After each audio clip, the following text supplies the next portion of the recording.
So if you haven't already done so, I tweeted a visual aid.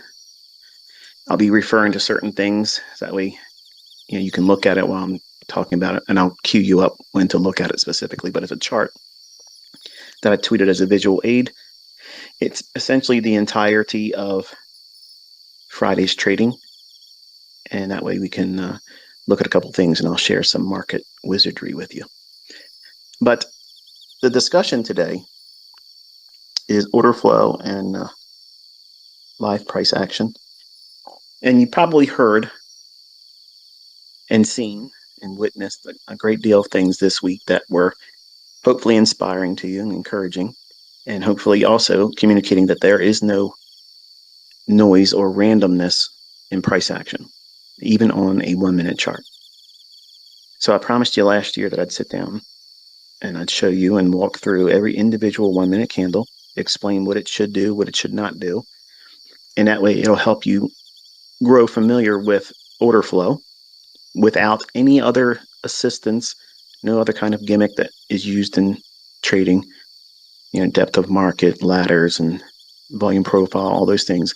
And please, when I say that, I'm showing you a stark contrast to using tools that are outside of just naked price action. I'm not kind of being, in some respects, it sounds like I'm being disrespectful. While I do hold no affinity for any of those quote unquote tools, I know that there are students, even in my own group, that utilize them and have, a place in their heart for using it. Okay, it's fine. But there is no necessity to use those tools. So when you see me dress my chart up and put what I call as lipstick on it, it may be simply a rectangle as a visual aid, or I'll put little line segments in there, basically drawing reference to a liquidity pool above an old high, below an old low, or like a fair value gap or volume imbalance, something to that effect. Other than that, there's really nothing on my chart. And this week, we covered several things intraday. I talked about, again, and utilized the importance of knowing what that new week opening gap is. And that is always going to be Friday's closing price to whatever the opening price is on Sunday. And it's just really interesting to see how everyone's like really alert to it now, because it's been there the whole time, but none of you have paid any attention to it. It's hidden because it's not based on some kind of indicator. So you can see how we've been in consolidation, and I'm speaking specifically as it relates to the S&P market, but largely the market as a whole is in a consolidation, and we're likely to stay in that consolidation for a number of weeks, maybe a month or two, and that's okay. It's fine. And I think everyone's watching a little bit closer about what's going on with Russia. And we may see some kind of escalation and all that stuff. And if it does occur, that's going to cause the markets to get really animated, which is great in that regard, but it's bad because nobody wants to see anybody hurt or killed because of a war event. But unfortunately, one of the things that you have to come to terms with as a speculator is we can't control adverse things and famine and war and pestilence, disease and death. We can't stop that. But we can take that storm and go into it and say, okay, well, where's the rainbow after all the, the deluge? Okay. You look for the silver lining. And it's one thing to fall victim to that, but it's also empowering for someone to be able to say, okay, this is terrible. It's hard. You can't stop it. You can't change it. You can't do anything to divert it from occurring if it does. So I don't have a problem. I have no moral conflict with profiting from it as a catalyst in the marketplace. Now, some of you might think, whoa, you're evil. You're evil because you're trying to make money off of pain and suffering and death. No, actually, I'm not. I'm taking advantage of price fluctuations. In the beginning, I was thinking to myself, wow, is this a Christian type thing to do? I know that this is probably the root cause for all of this volatility. When crops go bad, when I was a commodity trader, I I didn't wish a drought, but if it occurred, guess what happens in the grain markets? They go vertical, straight up. And those types of moves, you want to be able to participate in. In speculation, you're going to be met with a lot of psychological and emotional barriers. And by me sitting with you, showing you every individual candle painting, explaining what I would like to see, what I don't want to see, and then being met with the reality of what the market's actually going to do, it helps you frame a mindset. And that mindset needs to be guarded. That means your attention needs to be guarded. So when you're looking at social media, like when I'm tweeting, if I'm calling the market through Twitter, which I don't think I'm going to do very much more of, I've really grown comfortable with the idea of doing the live streams because I don't have to do any kind of real heavy editing. So we'll probably see more of that kind of stuff and less of the pre-recorded recordings. So I'm sure you're probably all happy about that, but it helps me with my time and time management at home. But watching me outline and give commentary over top of live data, it will help you if you don't look at social media. And if you are tweeting to me or trying to get my attention, and I'm not seeing you, I'm not going to see your tweet. I'm not going to be looking at social media. And I don't have a chat window on my live stream for my personal guarding of my attention, because I know I'm invariably going to get some kind of asshole that show up and want to get attention for themselves. I don't care. You make a case for what you saw me do in a live stream. Okay, just I guess go in there and disprove it. Have fun trying, but that's not my focus right now. I'm trying to get through this year, and I want to be able to invest as much as I can into you before we get to the end of the year. And I'm having fun doing it. Hopefully you guys are as well. But I covered the new week opening gap for a couple weeks now.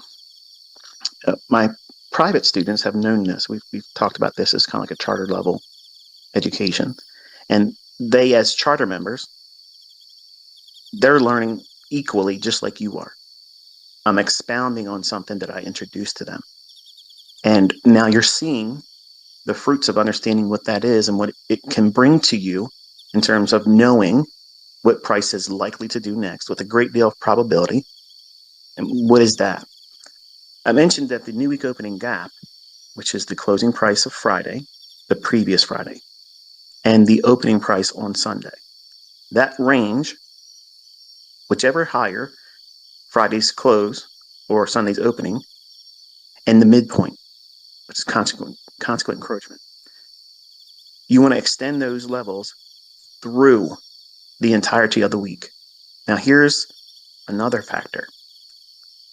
You want to use that same opening range for every week that starts in that same month.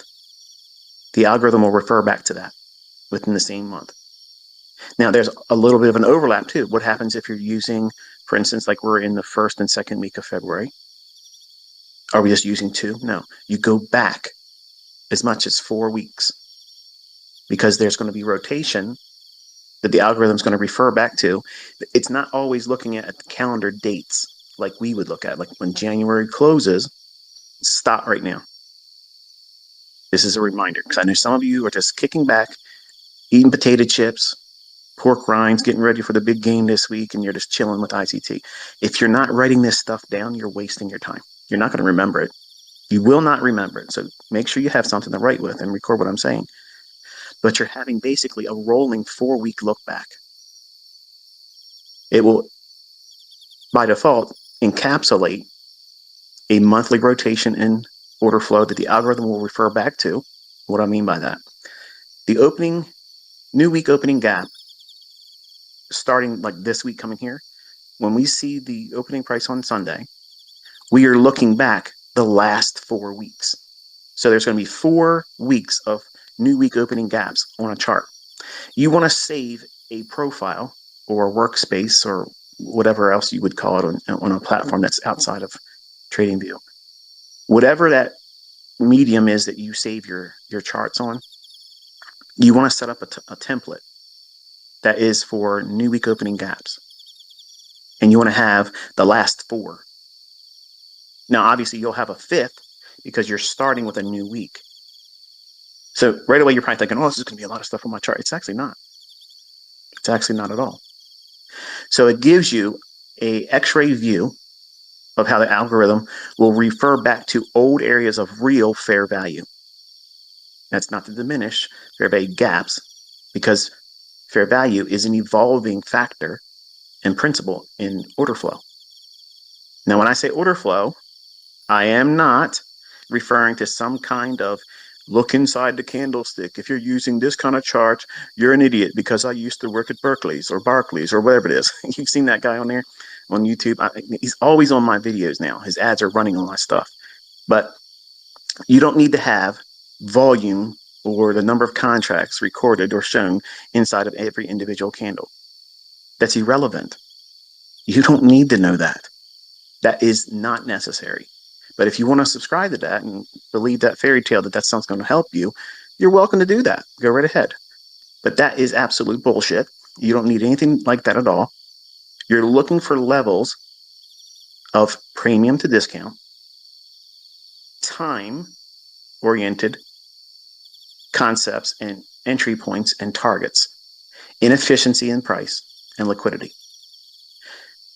Now, you can also create a template for your new day opening gaps. And what is that? That is the difference between the 5 p.m. closing price on the S&P. This is also for Dow futures and NASDAQ futures, and any index really that closes between 5 o'clock and reopens at 6 p.m. Eastern time.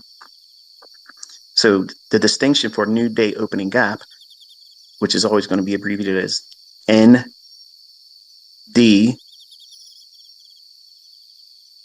OG, I'm trying to think that I'm saying it right. This is one of those things that you'd never see in the recording, so I'll go back and edit it. I'll hit Control M. I was literally, my fingers were reaching for the Control tab and looking for M, because that gives me a marker on my recordings and I can go back and fix those things. But new day opening gap is the difference between the closing price at 5 p.m. Eastern time, or just simply whatever the local time is in New York. That's why you need to have a clock set to New York time, and your TradingView charts should be defaulted to New York time. Everything revolves around New York time. I know it sounds like a typical American thing. Oh, you guys are arrogant. You think everything revolves around you. Well, the fucking markets do. Okay, and that's just the way it is. I'm sorry. If it was revolving around India time, I wouldn't give a fuck. I would just be trading it based on that's what it is. But I'm telling you, that's what it's revolving around. So 5 p.m. closing price and 6 p.m. opening price. That's your new day opening gap, that range. And you want to extend that out. Now, you want to do that for like the week and the week before. That's about as far as, in my opinion, I'm only interested in that. So you're going to have as much as 10 of them on your chart. You don't want anything else on that template, just that. And you will see by having a template like that, and also a template that has the new week opening gaps, where there's nothing else on the chart. Because if you're trying to bring everything to your chart, you're going to look like you're doing what everybody else in retail trading does. They plaster all this stuff. You ever see those people that decorate their lawns for Christmas? When I grew up, we had several homes in the neighborhood that they brought everything out, and you couldn't even see their lawn at all. It was all these like little inflatable things or plastic ornaments that light up and whatever. It was too much stuff. Well, you don't want to clutter your charts up like that. You want to be able to see price and time, and also how it reaches into these areas of real fair value.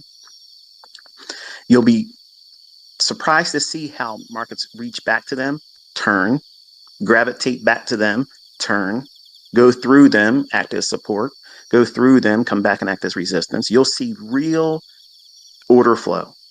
And it's really a fascinating study. And I don't want you to just take my word for it. I want you to look at it, study it. When the weekend, go back and see how the market referred back to those price points.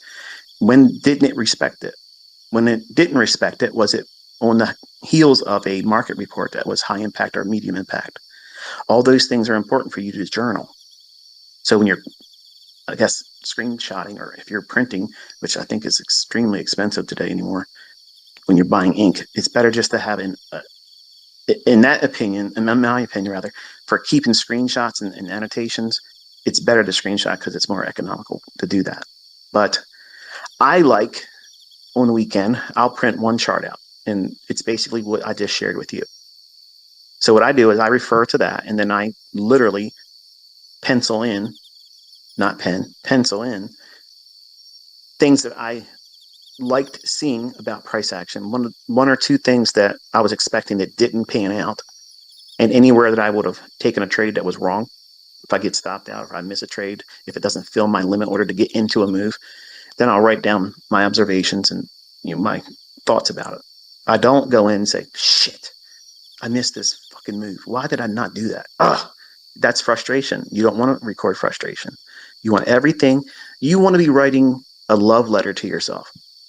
Every single time you're journaling, you're encouraging that inner trader to come forth. You want to manifest that positive thought, principle-oriented, analyst-supported speculator. And you want to stomp the shit out of the gambler that's inside of you that wants to well up all the time and push the button just to see what would happen. So you're constantly balancing all that stuff. But I usually print a 1-minute chart like that because I don't need to have a 15-minute chart. I don't need to see a 5-minute chart because you can see every turning point with that 1-minute chart. But you can also see much more details in the order flow. And I only brought out, in my opinion, some of the salient points, which is also what was making its way into my live streams.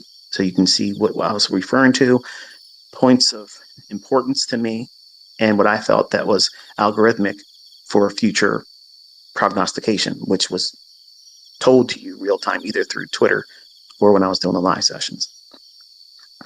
So we'll get to that chart in a moment. But for now, I just want to talk a couple principles that you want to have when you go forward, and you've seen me implement them this week in our first, I guess, hands-on over-the-shoulder ICT experience with live streaming and calling the markets. Order flow, by definition, mine, is reading the tape and internalizing how price is being delivered right now. Is it in a buy program? That means it's going to continuously move towards higher prices. And that could be gravitating towards an inefficiency that's above market price, or a liquidity pool above an old high or relative equal highs, or multiple highs. Like we've seen this week, we've seen 4 intraday highs and then ran it and then went lower. Or order flow is referencing and studying price right now, live. If it's in a sell program, where it's continuously pricing lower for a discount, reaching into either a inefficiency, that's either a fair value gap or maybe a volume imbalance, or an actual gap, like a gap at the new day opening or new week opening. So when I taught the PD array matrix in the core content that you can see on my YouTube channel for my private tutorship, the PD array matrix, I gave out a very specific order of where certain PD arrays would usually form in their hierarchy. So the highest form of a premium array to the lowest form before you get to equilibrium, where they rank among themselves in delivery usually. Volume imbalances are not in that PD array matrix. Institutional order flow, entry trails are not really in that either. And new week and new day gaps don't exist in that ranking either, because why? They're variable. There's no static reference point where they're going to form. It always looks like this. No, it's not true. But in a price run from an old high down to an old low, in that range, if you're working your way back up, the PD arrays form exactly like the PD array matrix I gave you in that core content. And you learn that in month 5 content, in case you're wondering where that's at.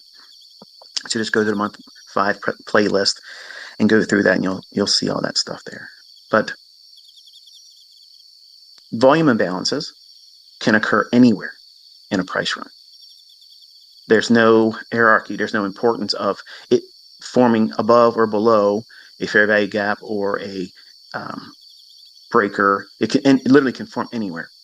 And these gaps, because nobody, not even me, nobody knows where a new day is going to open at 6 p.m. No one knows where the market's going to open up on Sunday. So because those are variables in price action and price delivery, you have no idea what they're going to do. You don't know if there's going to be a bomb dropped on some country that's going to cause everybody to wig out and cause all kinds of panic. And that excitement is going to be used. And they'll open the price up extremely far away from the last closing price on Friday. And they will inspire and quote unquote engage and engineer sentiment. So when we're looking at order flow, we're referencing what the retail trader may be expecting in price action based on what books and theory they use, what they're looking for price patterns, like bull flags and head and shoulders and stuff like that. We don't like those patterns. I am teaching you not to draw any affinity for those things except for taking advantage of being against that principal idea. When there's a wrestling match between smart money and retail price patterns like that and harmonic patterns and things like that, they will lose. They will lose every single time if it's against a smart money idea. Now, when that wrestling match begins, you may or may not know at that moment that you should be expecting or anticipating it because you're relatively new.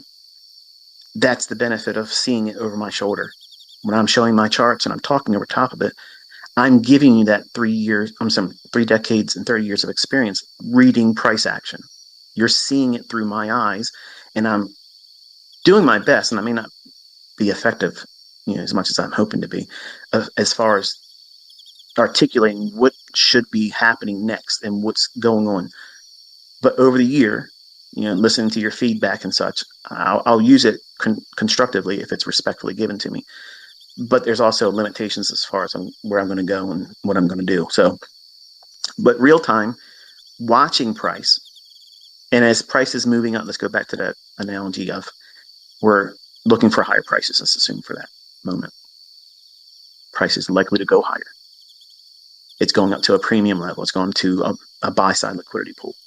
It's obvious the market wants to get up there. It just keeps pressing higher, higher, higher. And what we're looking at for order flow is, do every PD array that I would teach you and what you see me reference in real time 1-minute charts, is it providing support? Is it preventing price from going below 3 PD arrays? A buy program where markets are bullish and we're looking for price to continuously deliver. Delivering is constantly booking and printing new higher highs, not higher highs like in thinking like market structure, like you see people teaching market structure, higher highs, higher lows, higher highs. Fuck that. That's too simplistic. That is not what I'm teaching you. You don't ever hear me teaching higher high, higher low bullshit. Okay, that's right out of retail books. Stop that. It's understandable and it's introductory. That's great. What I'm talking about is, does each individual candle, when it expands higher, when you're bullish and you're watching that buy program unfold, and it's digging in to higher prices and just keeps printing and creeping up and encroaching on that old high where buy side liquidity pool is resting, where real buy stops are resting. I'm teaching you to look at every individual candle and how it relates to the candles just before it. So it's going to create a small little stair step, and every little candle should support the new one. Every down close candle, I'm looking at that. This is the primary function of how I teach order flow. A bullish market, when the market rallies away and it's reaching to buy side liquidity, I'm watching, does the down close candles support price? That's a primary observation for me. I'm looking at that. By itself, that's going to serve you better than any of the bullshit out there you're looking at. You're looking at level 2 data. You're looking at, ladders and depth of market and volume profile. All that stuff is distracting you from just looking at the candles themselves, because they're going to tell you everything you need to see, and it won't divert or dilute your attention. You're simply looking at how are the candles relating to one another. Is it continuously giving you constructive feedback that you are on side and expecting higher prices. Now, that's not to say that you won't see a break lower that comes back for a short-term low and takes out a pool of short-term sell stops. That's normal. That's absolutely normal, which is why I teach how you are not to be in a rush to move your stop loss. That's the number one reason why I tell you not to be in a hurry to move that stop loss up. I'm training you to trust and have conviction about where the market's going to go. Your safety net is your stop, but you don't need to have the safety net and training wheels and harnesses all around you because you're going to be too afraid to trade then. You have to step out there and embrace that uncertainty by watching the candles print, and that's essentially booking price. When that higher price is expected, that's gravitating towards that buy stops. Every down close candle should support any return back on the new candle or a future candle that would trade down into it. It's going to expand higher and then pull back a little bit, expand higher and pull back a little bit.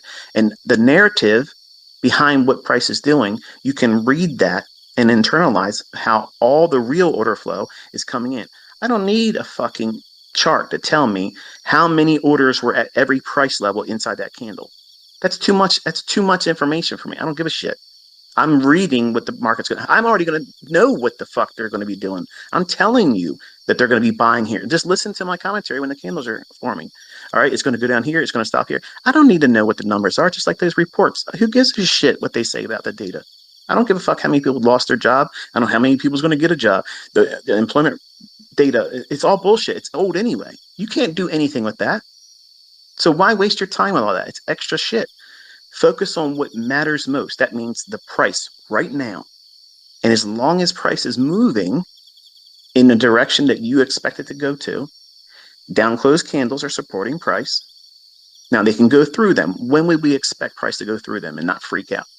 If there's a fair value gap, if there's a short-term low that has recently formed, and we are not in the upper quarter of where the price should go to for target. Let me say that again slowly so that we understand what I'm referring to. If you believe that you have figured out where the low is in the market for this particular price swing, and you think it's going to go up to an old high where buy stops and buy side liquidity is, that midpoint of that run, that will be equilibrium. Now that range is not really there yet. You're just implying that that's where it's going to likely go. So therefore, between where you think the beginning point of that run is, the low, you may or may not actually be in the move yet. But assuming that you are or aren't, who cares? The midpoint of that equilibrium price point, at that point or below it, that's where your best buys are going to occur. But now, as soon as we get to the upper quarter of where that target is, you're going to see less likely retracements to a stop that would be below old lows. Like in other words, the market's not likely to go back for sell stops. Now it can, but largely it doesn't.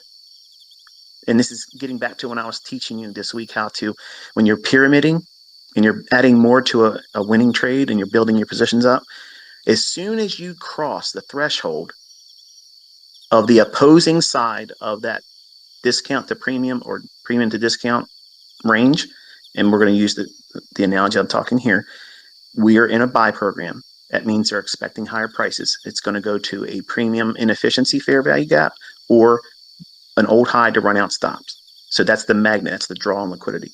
So as the market goes higher, whether you got in at the low that started that price run or didn't, you got to know exactly where to go back to see the beginning of that move. So that point of inception and where your target is, which is terminus, between those two price points is equilibrium. That's where the difference between discount to premium, that's where it starts and ends. But if you go halfway between equilibrium to your target, which is terminus, that's in premium range, not discount. In other words, think of it like now we're overbought. I'll talk to the folks in here that are used to listening to and understanding retail logic. As soon as we get to the final quarter of the run that gets to the target, as soon as we get into that vicinity in terms of the price run or range of how far it's been moving up, it's less likely to see a stop run below old lows. Why would it be like that? Because it's going to be in a hurry to run out the buy stops because they may catch wind about what's likely to occur. You know what it's like to be short and your stop sitting above an old high. You're praying, you become a Christian then, don't you? You're looking for Allah, you're looking for Jesus, you're looking for whoever. Somebody answer me. You become religious then. Even the atheist starts praying. Because you know as it's getting closer to your stop, it's likely to do what? Run for it. And that's why the market is less likely, not that it's impossible to do so, but it's less likely for it to come back against you and run sell stops before it runs to your target. Because it's going to be in a hurry to reprice because it doesn't want to give the opportunity for those orders to be pulled.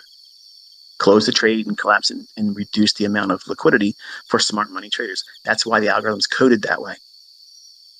It's coded to do that very thing because right above those highs, it is not aware of the human aspects of, oh no, I'm scared, let me just close my trade and protect the stop. For those that are smart, it just knows that once we get to that last quarter of the price run, accelerate.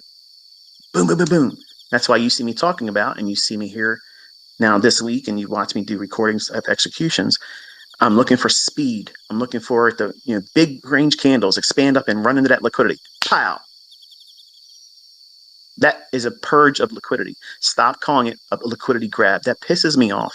It's not what it is. It's a purge of liquidity. So order flow, we're looking at how those candles support one another and how if there's any retracement, it's only going to retrace down to the nearest fair value gap below price. Well, we're in a buy program and it's moving higher, reaching for buy side liquidity. Or every down close candle will support price. Everything I just said, reverse it when you're looking for lower prices. Every up close candle should resist price from going any higher. Now, it does not mean that up close candles, while the market's bearish, can't be breached and traded above. Because if there's a fair value gap above it, it's reasonable to expect that. It doesn't undermine the efficacy of what I'm teaching you. It just means that the market's going to go back and offer fair value to the marketplace, which is going to be identified by you as a smart money trader as a new opportunity to add or enter. If you haven't been a participant in the trade yet, that could be your invitation and means of accumulating a short position at that moment and not be in the best case entry point. And that best case entry point is relative. Even though everybody would like to say, okay, I want to get in at the very low and buy that low, your skill set may not permit that yet. So don't rush that. And I'm seeing folks, bitch and complain about how they are frustrated because they can't get their trade on. You're not supposed to be trading right now. You're not supposed to be trading right now. And you're not listening. You're not listening to my videos. You're not listening to me in the live streams. You're not listening to this when I'm talking to you here. This is in these Twitter spaces, I'm taking you to the woodshed. You're not going to like how I talk to you, but I'm talking to you like a trainer. I'm talking to you like your father. I'm talking to you like your best friend that wants you to do well. And I'm trying to have an intervention here because you're fucking up when you push the button to enter trades while I'm doing what I'm doing. You're not learning anything. And the proof is you're complaining because you're complaining about and worrying about that your trade didn't get put on instead of understanding what I'm teaching you, watching and observing that, and seeing what it is that you're supposed to glean from these lessons, not to simply, well, he said basically to pick these lottery numbers and I'm going to do that. And that's, you're doing it wrong. You're being a fool, you're being foolish, and you're being ignorant. You're extending the ignorance that you hold right now by trying to trade on what I'm telling you to look at and observe. And I mean that with every measure of love and respect. I don't want to see you waste this opportunity. And this is the first week. And already there's dozens of you that are fucking up. You're trading. You're using it to use for a signal service. And that's not what I'm intending it to be. You're not going to learn the same way and have all the advantages of not having any monetary attachment. So when you're watching the life price action, you're trying to remove any desire for money. I promise you, there is a stage in this year where I'm going to tell you to go in with your demo account. I'm going to tell you, buy this price right here. I'm going to tell you, put your limit order right here and we'll watch and see it get filled. And put your stop loss right here. And we're going to do this run to this objective here. That is not an invitation for you to use the live account. I'm telling you, if you listen to me and do exactly what I tell you to do and avoid the things I'm telling you to avoid, you will get the best learning experience you would ever get, ever. But some of you just don't want to listen. And it frustrates me, which is why, again, I've been saying, if you've made money taking trades on this shit, don't share it with me. I don't want to know because this makes me angry. It pisses me off, to be honest with you, because you're not listening. And you have to listen. This is important. I'm only going to do it this year. So if you don't take advantage of it now and watch price and understand what it is it's supposed to do, and not worry about how much money you're going to make and get funded or pass your funded challenges, that shit's easy. Look at what I just showed you this week. Every fucking day, every morning session, every afternoon session, I gave you 5 handles each time or more. It doesn't stop working just because you now start trading with a live account or a funded account, but you're thinking that. These candles are going to still do the same shit. They've been doing the same shit for 30 years while I've been looking at them, and they were doing it before I started trading and before I was even born. So the market's going to continuously do these things. So stop feeling rushed. Take advantage of just relaxing, unwind, and enjoy the process. Don't be feeling like you got to have it right now. You don't have to have shit right now, but patience. So when we look at how many opportunities per week, now this, again, in your notes, you are not inviting yourself to expect 5 handles every morning session and 5 handles in every afternoon session. That's too much. 50 handles a week that's a very busy week for someone that would be new, at least using the thresholds I'm teaching you to work with. You've also learned, if you've been paying attention, that 5 handles is relatively easy to see when you know what you're looking for. But price runs can go more than that. And by doing what I'm teaching you to do, you will observe the times when it's going to be more than a 5 handle run. What does that mean? Well, how do you know that? Go to the visual aid I gave you. I'll give you a moment to get that loaded up on your device or computer.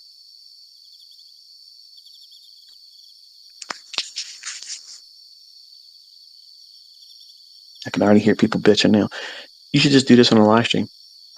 No, you should just listen and do what I'm telling you to do.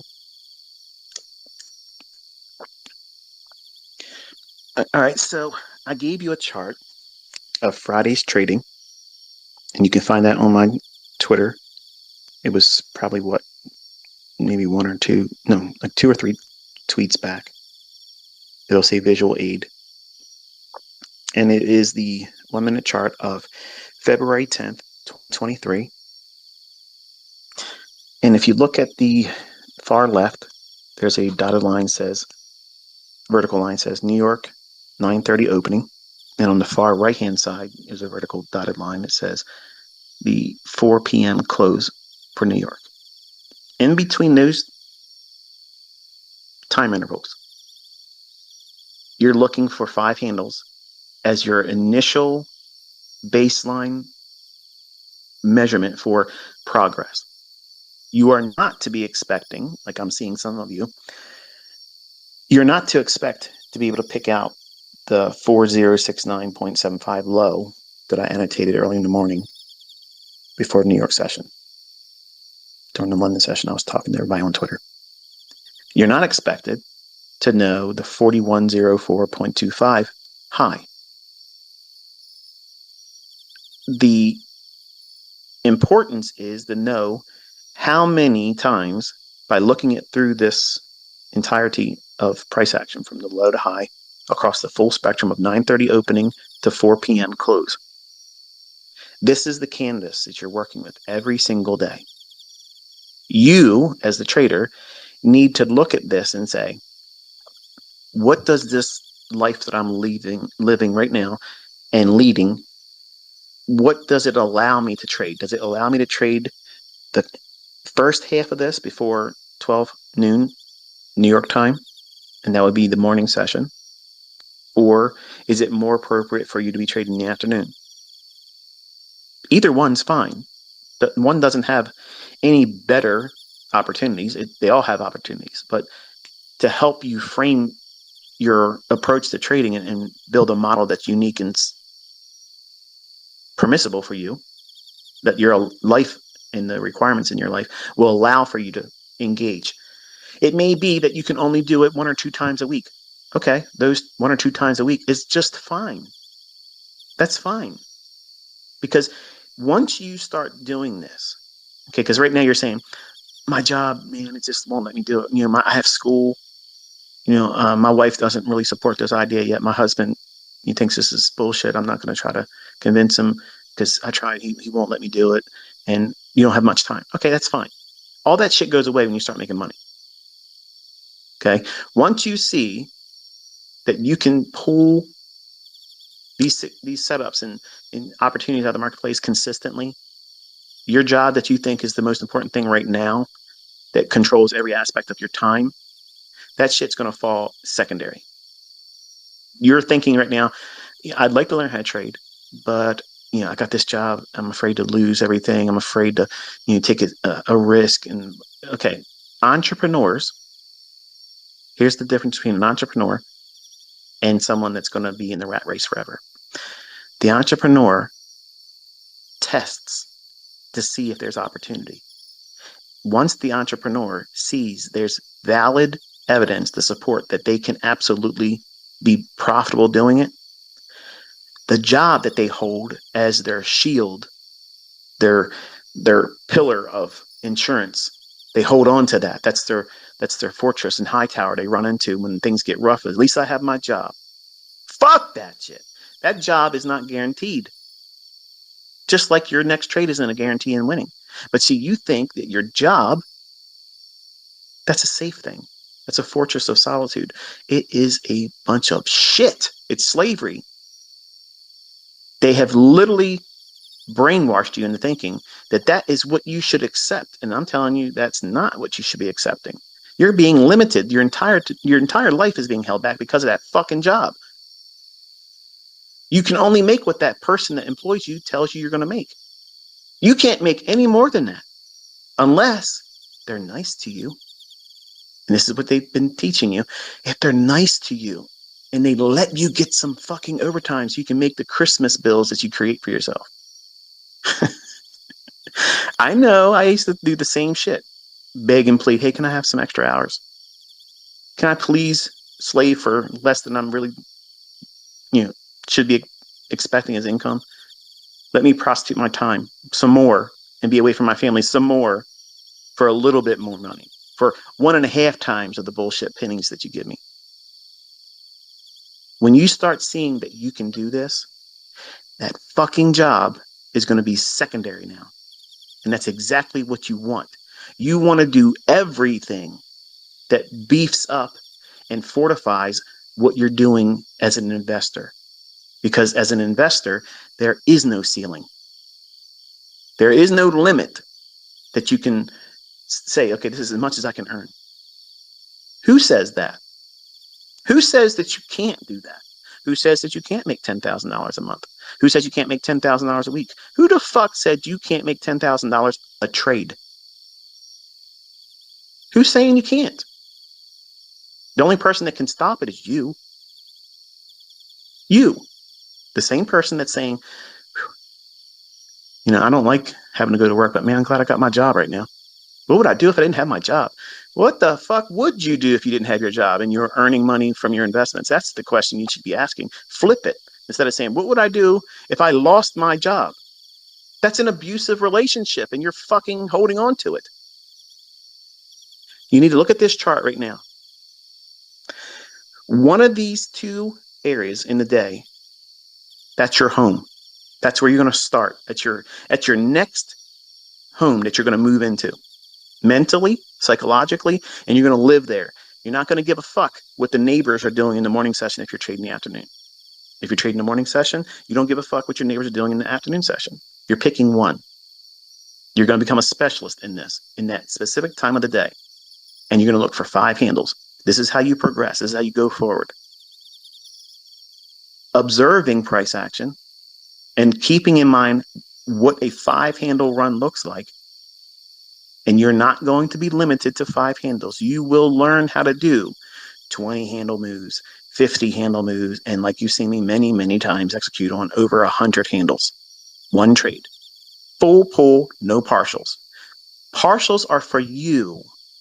They're for you. They're like training wheels. I don't need to take partials. My trades are better selected when I can see partials there.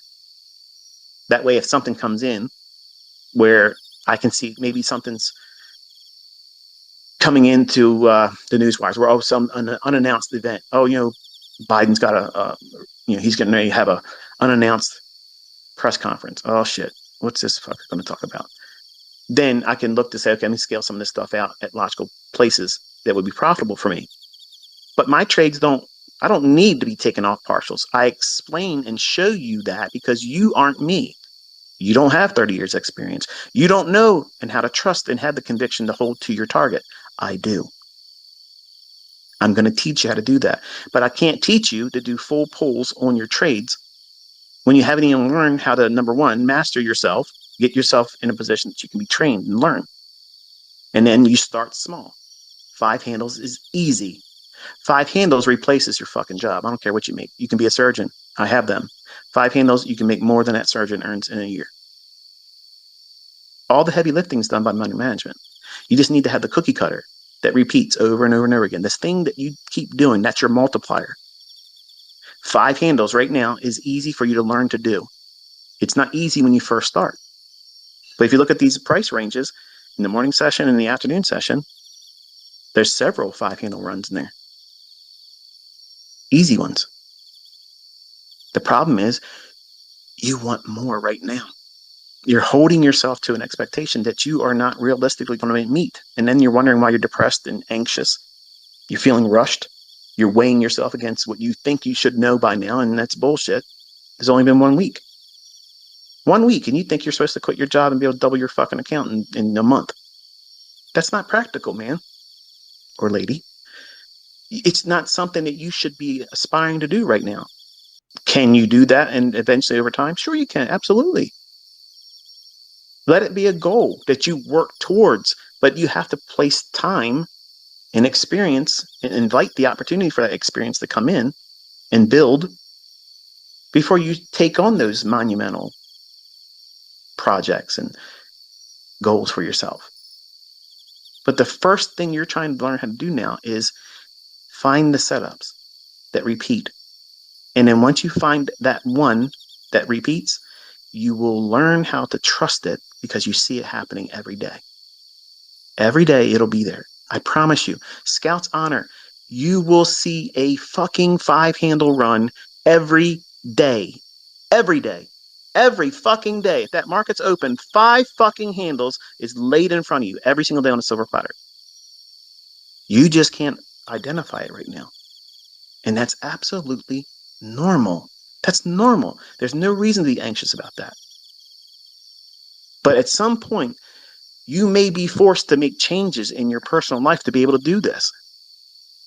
I did. I had to. I had to work 2 part-time jobs to get the difference between what I was earning at my full-time job. It's a lot.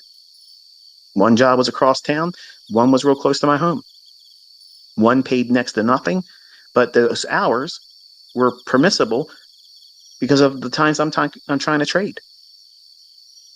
And I was trying to do that morning session with the bond market. That's what I was trying to trade. That was the thing that I was working towards. And I had to give up, my job so I could be in front of the chart to do that. It's scary, yes. But I didn't do it blindly. I said, I'm going to do this now because I have all this back testing. I have all this forward testing. I have the data to support the fact that I know I can make $1,000 a week in bonds. And I don't need to trade every single day. I'm looking for that one trade for that 1 week. I'm teaching you how to see this every day. That builds confidence real quick, but not to inspire overconfidence. Not, I'm quitting my fucking job tomorrow, man. I'm ready. You got me all hyped up now. No, I'm aligning your perspective and aligning your thoughts with what it is I'm trying to put you through. So that way the experience itself will be the educator. I'm just the coach. I'm putting you in front of the charts when the setups are going to form, trusting that your observation skills, which are hopefully menial, they're just, if you can read, okay, and if you can observe, you'll see it. It'll be there. It'll jump off the chart. Right now, it probably doesn't jump off the chart. I mean, you can see where I'm annotating the charts in the morning session. You can see what I've annotated in the afternoon. Those annotations were real time. They're not added after the fact. So when I talk about what the charts are likely to do, what the next candles and what series of candles and what it should perform, going higher or lower, don't go lower than this, go here, stop, maybe retrace and consolidate and go up here next or go down here next. All of that is experience. That part comes to you over time. How much time? You're all going to learn that differently. Some of you are going to warm up to it real fast and get a feel for reading order flow quick. And some of you are going to require a little bit more time. Do not fault yourself for that. Chances are you're probably just worrying about things and what if thinking. What if I don't get this as soon as I want to? What if, I lose my job now? And I wasn't worried about that. Now fucking ICT's giving me a complex. I'm having a phobia about losing my job now. Good. You should be afraid of losing your job. You absolutely should be afraid of losing your job because you're not essential. You're not. You can be made redundant real quick. So you have to have a way of being able to do what? Because if you lost your job, let's just say it like this. If you lose your job, they fired you. You go in on Monday and they say, hey, look, and you're sacked. You're out of here. Here's your pink slip. Goodbye. What the hell? They don't care. They don't care that you have children. They don't care that you have student debt. They don't care that your mortgage went up because they raised property taxes. They don't give a shit. But what are you forced to do then? Go out there and look for another job. That may require you to do a different work schedule, workload, skills that you aren't really that good at yet, but you got to go through the stress of going through it. Why? Because you got to earn the money. Okay, the money that's available in these marketplaces, why is that any different? All you're doing is going through the training process to get your certificate, your degree, your diploma. That's what you're here for this year. Some of you want to walk out and be a fucking surgeon just because you read Grey's Anatomy. That's not practical. You can't do that, folks. And this is really technical. And it's very hard, and you're wrestling with the brightest minds in the entire world. And they're trying to beat you. They're making it almost impossible if you use retail stuff. Because those things, they're distractions. And all I'm asking you to do is really look at this chart and figure out where, and don't use these individual swings to justify either. Think about where you are in your personal life. What changes are you comfortable with making to allow yourself to be in these markets watching it live? 2.5, 3 hours of a day, a couple times a week, that's all you need. Because one good setup per week can replace your entire work week and what you earn. It doesn't feel like that, but it's exactly what it is. And when you can repeat it every week, it compounds. And then because you can do that, your confidence level, your trust in yourself and what you're learning and what you have learned will repeat. Then you're willing to do what? What an entrepreneur does, expand. Make more changes to allow for this to completely and utterly replace your job. But that doesn't happen right away. You can't try to force that to be immediate or overnight. And I know that's not what you want to hear, but it's what you need to hear. You need to understand that, because you're going to hold yourself back by having that mindset instead of just simply saying, okay, I'm rolling my sleeves up. I'm committing this entire year. It's less than a 4-year degree, but you're going to make more than any PhD, any master in business, because there's no limit to this. You pour as much as you want to pour into this, and you get what you get put in. You put shit at, and you half-ass attempts to do it. Don't be upset when you get half-ass results. You're going to lose money when you're doing it, just like when you lose money when you don't make the work. You get sick, you lose money. Your kid gets sick, you got a medical bill. Well, that's a loss. You don't look at it like that, but that's exactly what it is. So there's all these perfect excuses that you're using to not do what's required to be successful in speculation. But if you look at these individual candles here, every individual candle represents 1 minute of time. What's the highest high of that 1 minute interval? What's the lowest low? Where is the opening price of that 1 minute candle? Where's the closing price of that? That's the only thing you're concerned about. And time. You can see, obviously, the highs and lows. If you're looking at your chart, okay, Patrick Wheeling, I'm saying this to you. When you're showing your charts and when you're looking at charts, you want to have this much on your chart. I know you're probably zoomed in to help your viewers look at it, but if you're not looking at your entire day like this, and the rest of you also, when I'm looking at my 1 minute charts, I have a 1 minute chart that's just like this. I have a lot of screens. But if you're looking at price and you don't have this much real estate in terms of the candles, you don't have enough. You're too zoomed in, and it's like looking at the forest with your nose right on the tree that you're closest to. Can you see the forest? No. So you have to be able to see and internalize where liquidity is. Where is the morning session highs? Where's the morning session lows? Where's equilibrium on the range that's already been formed for the day?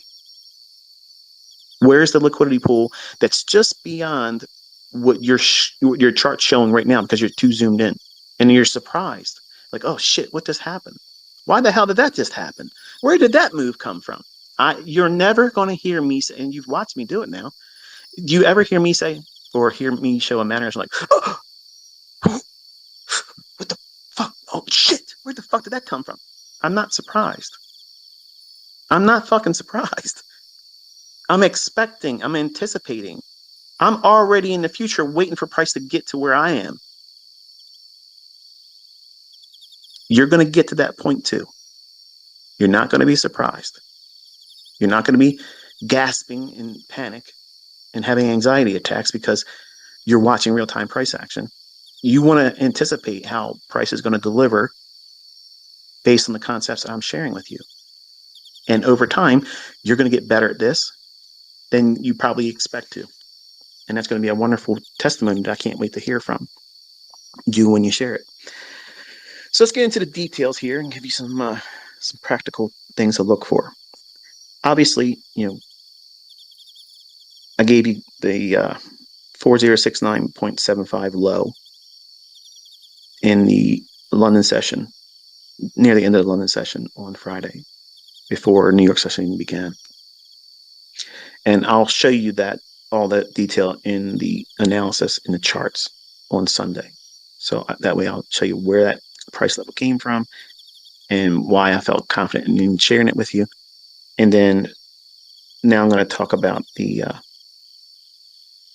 41025 level, 4101.5 level, the 4104 level, and the 41050.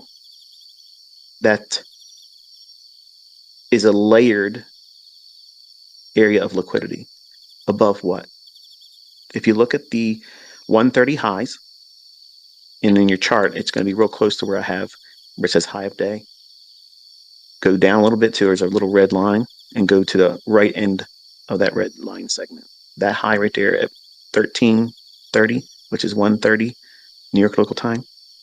that high is relatively equal to that of the high that was formed between 10 o'clock and 10:30 in the left-hand side where it says buy side liquidity.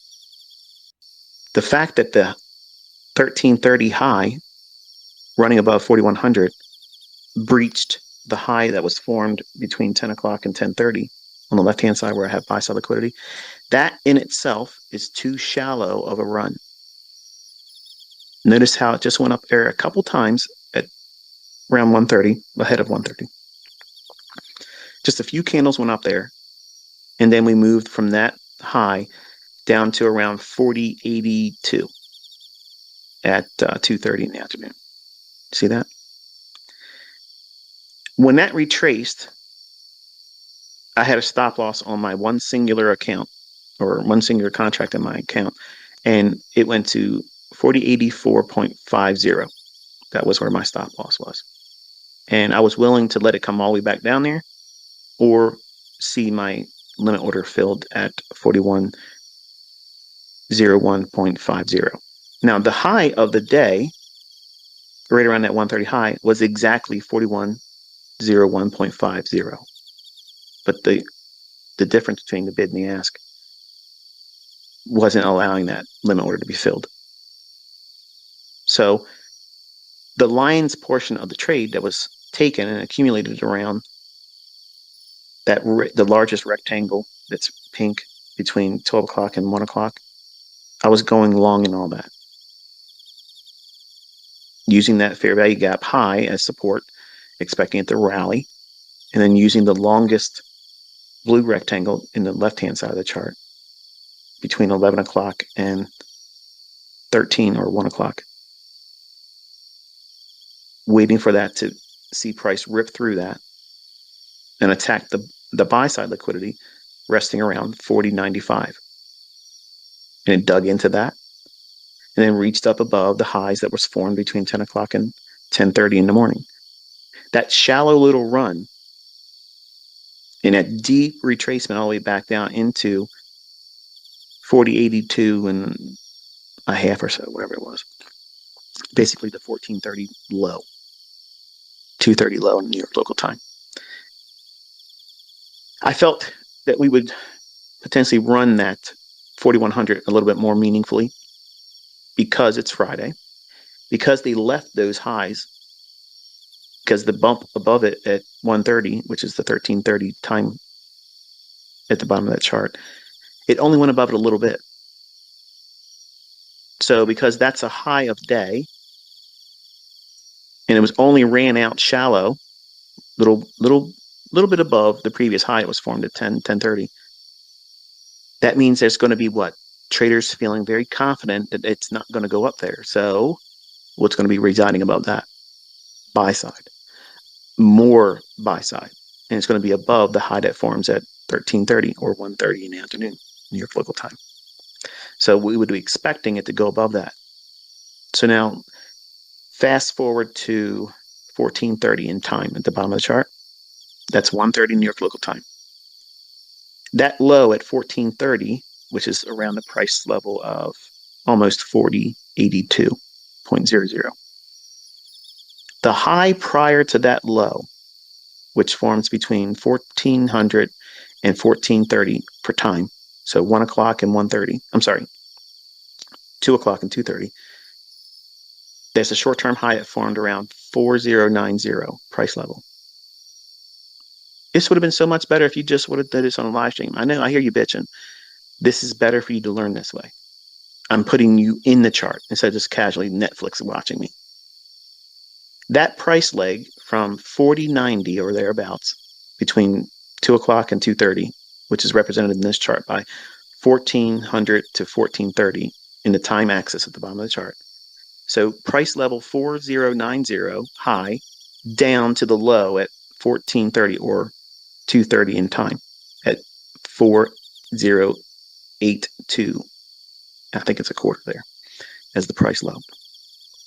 If you take your Fibonacci on your charts, and this part may not be applicable for you, but you want to write this down in your journal because you want to test this now. That low up to that short-term high, so the low at 1430 time or 2:30 to the high formed between 2 o'clock and 2:30. If you take your fib and anchor it to the low all the way up to that high and use your fib projections, and what projections are they? I've already shared it multiple times on the